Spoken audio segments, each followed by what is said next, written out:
ಓಂ ಶ್ರೀ ಗುರುಭ್ಯೋ ನಮಃ. ವಸುದೇವಸುತಂ ದೇವಂ ಕಂಸಚಾಣೂರಮರ್ದನಂ ದೇವಕೀ ಪರಮಾನಂದಂ ಕೃಷ್ಣಂ ವಂದೇ ಜಗದ್ಗುರು. ಪರಾತ್ಪರ ಯೂಟ್ಯೂಬ್ ಚಾನಲ್ನ ಎಲ್ಲ ವೀಕ್ಷಕರಿಗೆ ಸ್ವಾಗತ. ಹಿಂದಿನ ವಿಡಿಯೋದಲ್ಲಿ ಶ್ರೀಕೃಷ್ಣ ಅರ್ಜುನನಿಗೆ ತನ್ನ ವಿಶ್ವರೂಪವನ್ನು ತೋರಿಸುವಂಥ ಒಂದು ಅವಕಾಶ ಒದಗಿ ಬಂದಿರೋದನ್ನು ಅರ್ಜುನ ಕೇಳ್ಕೊಳ್ತಾ ಇದ್ದಾನೆ. ನಿನ್ನ ಎಲ್ಲ ವಿಷಯಗಳನ್ನು ಯಥಾರ್ಥವಾಗಿ ನಾನು ತಿಳ್ಕೊಂಡೆ, ನಿನ್ನ ವಿಶ್ವರೂಪವನ್ನು ನೋಡೋದಕ್ಕೆ ನಾನು ಬಯಸ್ತೀನಿ. ನಾನು ನೋಡೋದಕ್ಕೆ ಸಾಧ್ಯ ಆಗತ್ತೆ ಅಂದರೆ ನನಗೆ ಆ ರೂಪವನ್ನು ತೋರಿಸು ಅಂತ ಕೇಳಿದ್ದ. ಈಗ ಮುಂದುವರೆದು ಶ್ರೀಕೃಷ್ಣ ಹೇಳ್ತಾ ಇದ್ದಾನೆ. ಏನನ್ನು ಹೇಳ್ತಾ ಇದ್ದಾನೆ ಅಂತ 5-6ನೇ ಶ್ಲೋಕಗಳಲ್ಲಿ ನೋಡೋಣ. ಶ್ರೀ ಭಗವಾನುವಾಚ ಪಶ್ಯಬೇ ಪಾರ್ಥ ರೂಪಾಣಿ ಶತಶೋಧ ಸಹಸ್ರಶಃ ನಾನಾ ವಿಧಾನಿ ದಿವ್ಯಾನಿ ನಾನಾ ವರ್ಣಾಕೃತೀನಿ ಚ ಅಂತ ಹೇಳ್ತಾ ಇದ್ದಾನೆ ಭಗವಂತ. ಅಂದರೆ ಹೇ ಪಾರ್ಥ, ನಾನಾ ವಿಧವಾದಂಥ 100,000 ದಿವ್ಯವಾದಂಥ ವರ್ಣಗಳನ್ನು ಮತ್ತು ಆಕೃತಿಗಳನ್ನು ಉಳ್ಳಂಥ ಅಸಂಖ್ಯವಾದಂಥ ರೂಪಗಳನ್ನು ನೋಡು ಅಂತ ಹೇಳಿದ. ಶ್ರೀಕೃಷ್ಣ ಅರ್ಜುನನಿಗೆ ತನ್ನ ಅನೇಕವಾದಂಥ ರೂಪಗಳನ್ನು ತೋರುವುದಕ್ಕೆ ಅವನ ಮನಸ್ಸನ್ನು ಮೊದಲೇ ಅಣಿಗೊಳಿಸ್ತಾ ಇದ್ದಾನೆ. ಯಾಕೆಂದರೆ ಎಂದೂ ಕಾಣದೇ ಇರ್ತಕ್ಕಂಥ ಒಂದು ಅದ್ಭುತವಾದ ಆಶ್ಚರ್ಯಕರವಾದಂಥ ರೂಪವನ್ನು ನೋಡಬೇಕು ಅಂದರೆ ಅದು ಸ್ವಲ್ಪ ಕಷ್ಟ ಸಾಧ್ಯವಾದ್ದು. ಆದ್ದರಿಂದ ತನ್ನಲ್ಲಿ ಏನೇನಿದೆ, ಎಂತೆಂಥ ದಿವ್ಯವಾದ ಆಕೃತಿಗಳಿದೆ, ವರ್ಣಗಳಿವೆ, ಅವನ್ನ ನೋಡು ಅಂತ ಅವನ ಮನಸ್ಸನ್ನು ಅಣಿಗೊಳಿಸ್ತಾ ಇದ್ದಾನೆ. ಇದುವರೆಗೂ ಕಾಣದೇ ಇರ್ತಕ್ಕಂಥದ್ದು ಅಂಥ ಅಸಂಖ್ಯವಾದಂಥ ರೂಪಗಳನ್ನು ನೋಡು ಅಂತೇಳಿ ಅರ್ಜುನನಿಗೆ ಹೇಳಿದ.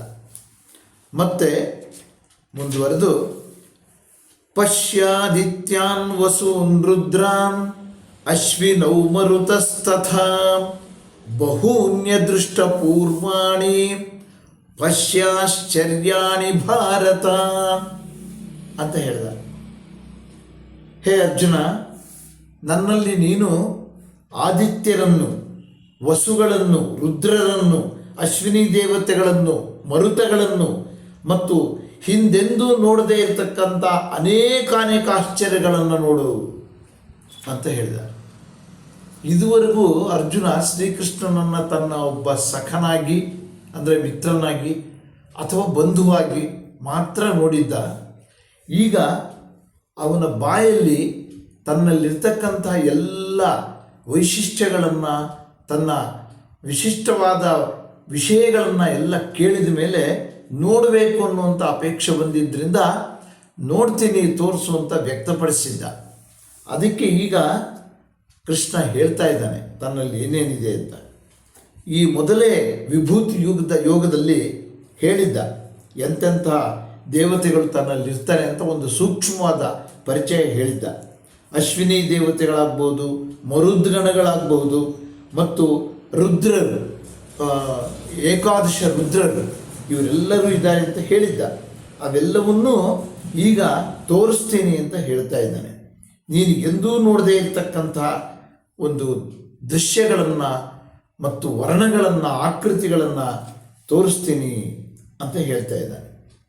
ಏನೇನಿದೆ ತನ್ನಲ್ಲಿ ಅನ್ನುವಂಥದ್ದನ್ನು ಶ್ರೀಕೃಷ್ಣ ಅರ್ಜುನನಿಗೆ ಸೂಕ್ಷ್ಮವಾಗಿ ಅವನ ಮನಸ್ಸನ್ನು ಅಣಿಗೊಳಿಸೋದಕ್ಕೋಸ್ಕರ ತಿಳಿಸ್ತಾ ಇದ್ದಾನೆ. ಯಾಕೆಂತಂದರೆ ಆ ವಿಶ್ವರೂಪ ಅನ್ನುವಂಥದ್ದು ಅಷ್ಟು ವಿಶಿಷ್ಟವಾದದ್ದು, ಅದು ಸರ್ವೇ ಸಾಮಾನ್ಯವಾದದ್ದಲ್ಲ. ನಾವುಗಳೆಲ್ಲರೂ ಕೂಡ ತಿಳಿದುಕೊಳ್ಬೇಕಾಗಿರುವಂಥ ಒಂದು ಅಂಶ ಏನು ಅಂತಂದರೆ, ನಮ್ಮ ಸನಾತನ ಧರ್ಮದಲ್ಲಿ ನಾವು ಅನೇಕ ದೇವಾನುದೇವತೆಗಳನ್ನು ಪೂಜಿಸ್ತೀವಿ, ಭಜಿಸ್ತೀವಿ, ಇಷ್ಟಪಡ್ತೀವಿ, ನಾನಾ ದೇವಾಲಯಗಳಿಗೆ ಹೋಗ್ತೀವಿ. ಆ ದೇವರುಗಳೆಲ್ಲರೂ ಕೂಡ ಒಂದೇ ರೂಪದಲ್ಲಿ, ಒಂದೇ ಶಕ್ತಿಯಾಗಿ ಇದ್ದಾರೆ ಅನ್ನೋದಕ್ಕೆ ಈ ವಿಶ್ವರೂಪ ದರ್ಶನವೇ ಸಾಕ್ಷಿ. ನಮ್ಮಲ್ಲಿರ್ತಕ್ಕಂಥದ್ದು ಒಂದೇ ಶಕ್ತಿ ಅನ್ನುವಂಥದ್ದನ್ನು ನಾವು ಈ ಅಧ್ಯಾಯದಲ್ಲಿ ತಿಳ್ಕೊಳ್ಬೋದು. ಅದೊಂದು ತಿಳ್ಕೊಳ್ಬೇಕಾಗಿರುವಂಥ ವಿಷಯ ಈ ಅಧ್ಯಾಯದಲ್ಲಿ ಅಡಗಿದೆ. ಏಕೆಂತಂದರೆ ಭಗವಂತನ ರೂಪಗಳು ನಾನಾ ರೂಪಗಳು, ಆದರೆ ಅವು ಶಕ್ತಿ ಮಾತ್ರ ಒಂದೇ.